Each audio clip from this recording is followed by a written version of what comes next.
Berapa banyak orang yang panen pahala bergunung-gunung pada hari kiamat hanya karena orang menzalimi dia di dunia dan dia belum ambil. Kita biasanya di masyarakat kalau ada orang mengalah, memaafkan, apa kata orang-orang? Ente takut sama fulan. Assalamualaikum warahmatullah, sahabat pelita dakwah. Pernah nggak sih kita disakiti, digunjingi, atau dizolimi, tapi kita memilih diam, menahan diri? Nah, kadang orang bilang kita lemah, padahal di sisi Allah justru itu tanda kekuatan iman yang luar biasa. Jadi akhlak yang baik itu adalah justru bukan hanya sekedar jujur, tapi bagaimana kita tidak membalas keburukan orang lain dengan keburukan. Itu termasuk. Jangan orang gibah kita balas dengan gibah. Orang cerita yang buruk kita balas juga. Dia dosa kita dosa. Jangan dia fitnah kita fitnah. Jangan dia jahati kita jahatin. Jangan. Itu akan dia dihukum kita dihukum, rugi, gitu kan?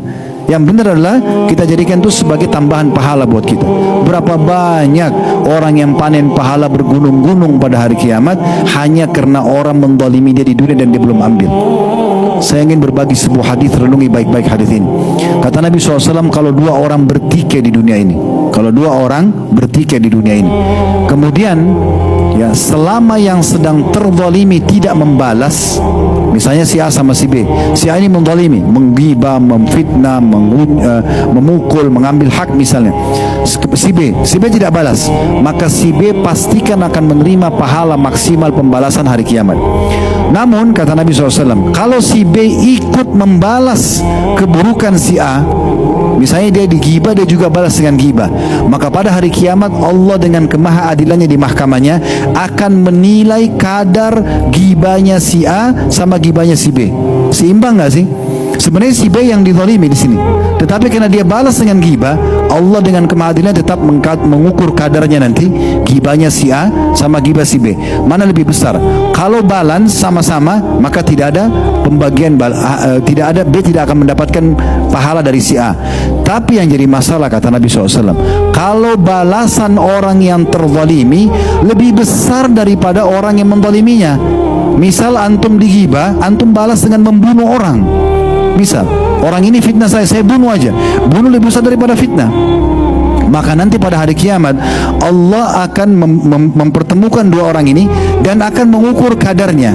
Kalau dosa gibah misalnya 10, dosa membunuh 100, maka yang 100 ini cuma dikurangi 10, 90 tetap harus dipertanggungjawabkan oleh orang yang terzalimi tadinya di dunia. Maka harus hati-hati.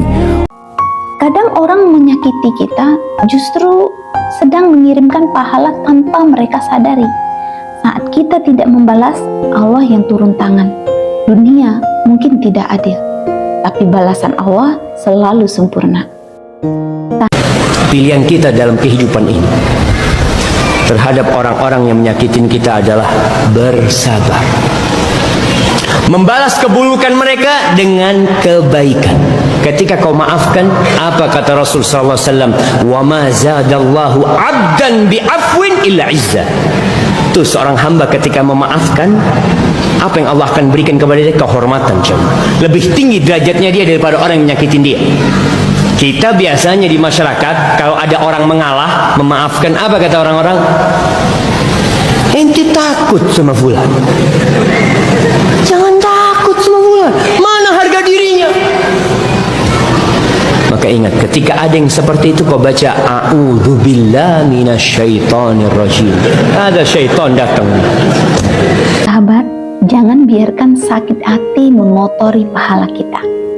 Kadang mengalah bukan berarti kalah, tapi sedang dipilih Allah untuk menang dengan cara yang lebih indah. Maafkan bukan karena mereka layak dimaafkan, tapi karena kita ingin hati ini tetap tenang dan Allah ridho. Terima kasih sudah mendengarkan sampai akhir. Semoga renungan ini menenangkan hati dan menuntun kita menjadi pribadi yang lebih sabar.